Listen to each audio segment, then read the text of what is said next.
Hello everyone, and welcome to What's Been Playing, the show where we put a spotlight on select video games and answer that lifelong question of, what is really worth playing? Aside from the Mario shirt, I felt like wardrobe-wise I was missing something for this Mario marathon, so I decided to do some looking, and this is what I could find.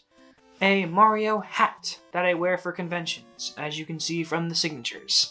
As promised, today we're taking a look at the American version of Super Mario Bros. 2. The game that many Americans thought was the true sequel to Mario's first adventure. Super Mario Bros. 2 looked and felt completely different from its predecessor, serving as the black sheep of the series both at the time of its release and for years to come. But this game is still fondly remembered like with the first game, so unofficial sequel or not, they obviously got something right. A quick heads up, while most of the game was recorded straight from the NES, the last world along with the ending was recorded on the Switch version with NES Online since...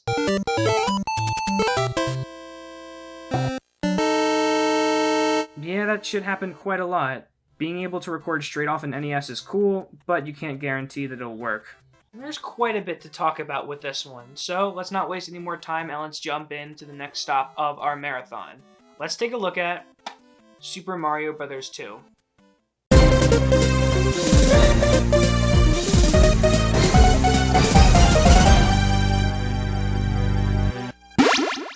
With the success of the first Mario Bros. Game, a sequel would only be expected from fans. SMB was a massive success, giving the NES a mascot as well as creating a winning formula for Nintendo. So, the question on many people's minds was, what next?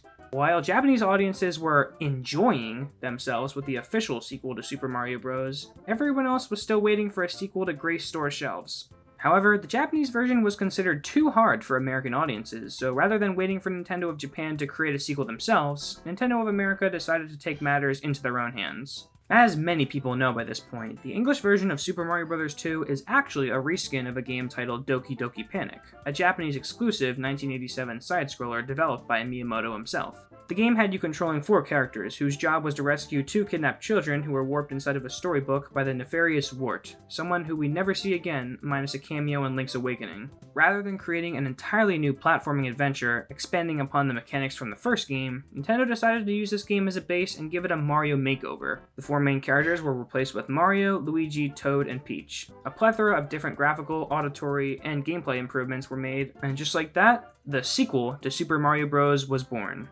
You know, if you really think about it, Nintendo basically sold their own Romhack and disguised it as a sequel to their most popular franchise. It's an interesting thought for sure, but also sounds hypocritical since they'll shut down any Romhack or fan project they can. And for all gamers outside of Japan knew, this was the official sequel. But with the fact that it's a reskin of a completely different game, how does Super Mario Bros. 2 differentiate itself from its predecessor? Well, starting with that plot summary, Mario had a strange dream involving himself climbing a long stairway and entering a mysterious door seen at the top. The world led to Subcon, a world unlike Mario has ever seen. He learns that the inhabitants of Subcon are suffering at the hands of Wart, and asks Mario to free them from Wart's grasp. Mario shares this information with Luigi, Toad, and Peach, who all shared the same dream the night prior. Noticing a small cave at their meetup spot, they decide to head to it and have now found themselves back in Subcon. Now, Mario and co. go on a quest to travel the 7 worlds of Subcon and save the inhabitants from Wart. Not much deeper plot-wise compared to the first game. When looking at this game compared to the first one, it's easy to tell that the two don't have a ton in common. What we have here is essentially a complete overhaul of the mechanics from the first game. No power-ups, minus the star, no Goombas, Koopas, no flagpole to reach at the end, and no Bowser. I guess the king decided to use his vacation days a little early. This game will have Mario and co. traveling to a bunch of different unique worlds in Subcon. No wonder they first discovered this world in a dream. Jumping straight to how this game looks, I think that for an NES game, it looks great. Better than the first game. Not only are our main characters rocking some better sprites, but the environments are extremely colorful and have a lot of detail. Something is almost always going on in them, and having an animated background can go a long way. It has an otherworldly feel to it, which is exactly what I assumed they were going for.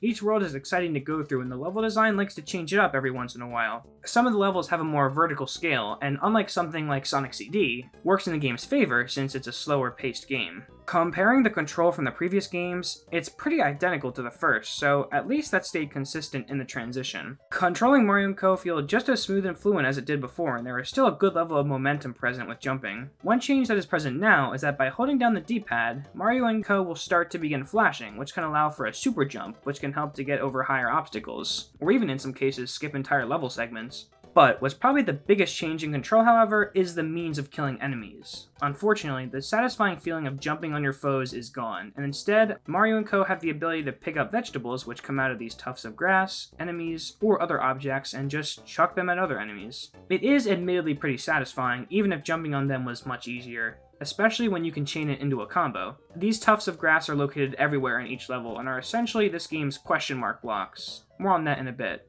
Since Mario isn't on this adventure alone, we have 3 other characters to select this time around, all with their own unique attributes.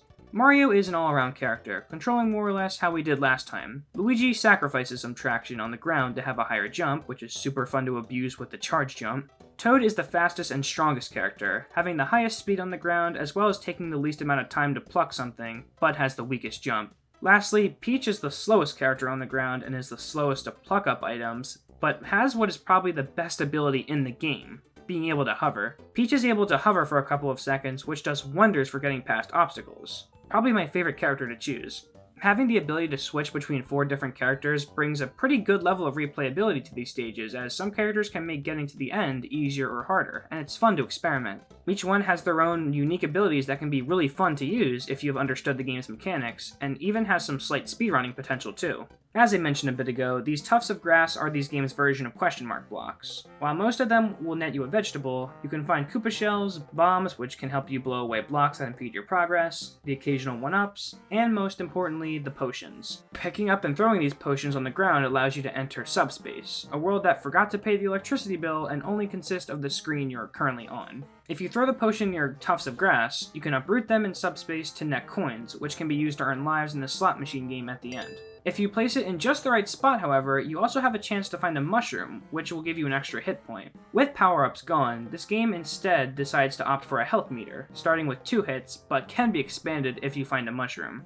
If you're down to your last hit point, you shrink down to a smaller size as with the first game. Health can be recovered by either finding said mushrooms or by finding hearts, which occasionally spawn. I don't know what exactly causes them to spawn, but I think it might have something to do with hitting multiple enemies in a single chain, but I'm unsure.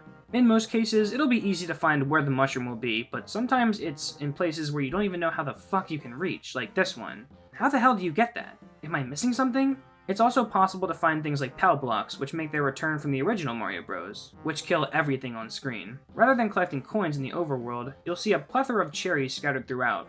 Collecting them individually may not seem all that important at first, but collecting 5 spawns a star, which functions just like how it did last time. Rather than reaching a flagpole at the end of the stage, most stages will have you face off against Birdo, or incorrectly named Ostro in the credits of the game, a series mainstay. Upon encountering Birdo, they'll shoot eggs at you that you have to throw back at them, but further in the game you'll come across versions of Birdo that shoot fireballs, along with ones that shoot only fireballs and no eggs. Defeating the Birdo drops an orb that you can use, and by going into this trippy looking hawk mouth, you move on. Birdo isn't the only new foe here either. Super Mario Bros. 2 introduces an entire slew of new enemies which were seen in the original Doki Doki Panic. Most of them don't pose a threat aside from a few that are placed in annoying areas, especially these fucking stupid panzer things and these Fanto fuckers which try to take back keys used to unlock doors. A few of the enemies, though, got their debut here as mainstays in the series, like Shy Guys, Bob-Ombs, Pokies, as well as a few others. As opposed to the 8 worlds it traveled through last time, this game only has 7 with 3 areas each. Levels still retain that linear structure that the first game had, but some levels still feature a warp zone to head to, which can be accessed by using a potion by certain jars in Subspace and then traveling down it. While the levels look great to begin with, as previously mentioned, the music is also here to provide a lively and cheerful ambience. Personally, I think that Super Mario Bros. 2 soundtrack is a bit above the first, with songs that get stuck in my head a bit more. At the end of each world, you'll face off against one of a few bosses, all which involve throwing something back at them, of course. None of them will be too difficult though, and Mario Super Show fans rejoice! This was where Mauser made his debut.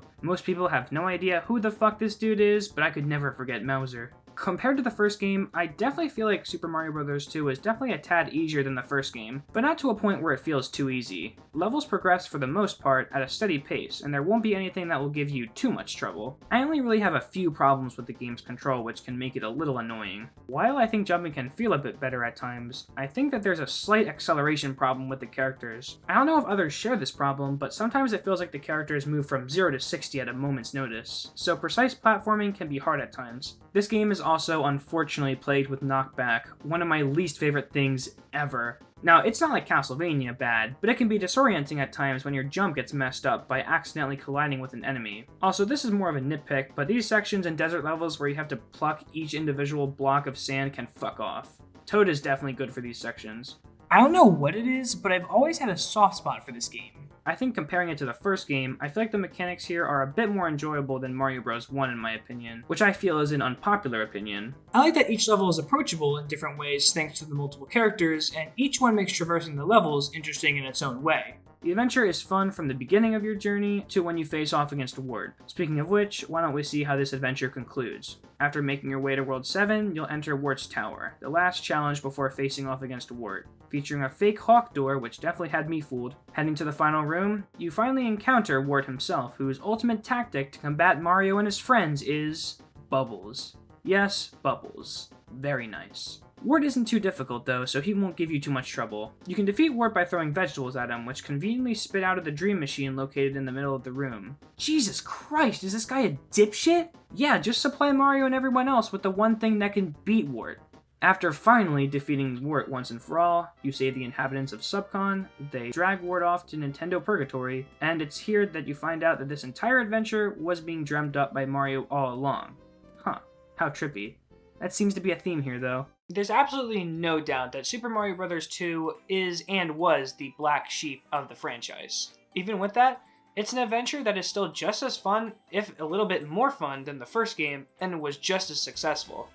It's fair to assume that a simple ROM hack of another game wouldn't serve as a suitable sequel to Super Mario Bros., but all the mechanics, level themes, music, and graphics come together to create a sequel that is different in many ways, but gives the game its own unique identity. Despite the unpopular opinion, I honestly enjoy going back to this one more than the original because of how it plays and all the replayability that comes with it. Japanese audiences would later get this version of Super Mario Bros. 2, known as Super Mario USA, which gave Japanese audiences the opportunity to try a Mario-fied version of Doki Doki Panic. Super Mario Bros. 2 follows the trend that other sequels in Nintendo games were following at the time, but still manages to remain fun and help to introduce a lot of mainstay ideas into the series. So ROM hack or not, it was still an important part of Mario's career. Just like Super Mario Bros., it aged very well and it's still able to provide a great deal of fun, even today. And that's stop number 2 on our marathon concluded. You know, I only recently picked up this cartridge at a gaming convention, even got it signed by Some Call Me Johnny too, but I guess it's a good thing since it gave me an excuse to look at these games. It was a very pleasant ride. But next time, we're going to take a look at the second half of the Super Mario Bros. 2 story. While American gamers were playing what they thought was the sequel to Super Mario Bros. 2, Japanese audiences were already playing, because I don't think enjoying is the right word, the official sequel to Super Mario Bros. The Japanese Super Mario Bros. 2 is definitely a controversial one, and I'm sure that I'll be spouting quite a few curse words next time. And with that, stay tuned for Super Mario Bros. The Lost Levels, aka the English name for the Japanese Super Mario Bros. 2. Thank you all for watching, and I'll see you guys next time.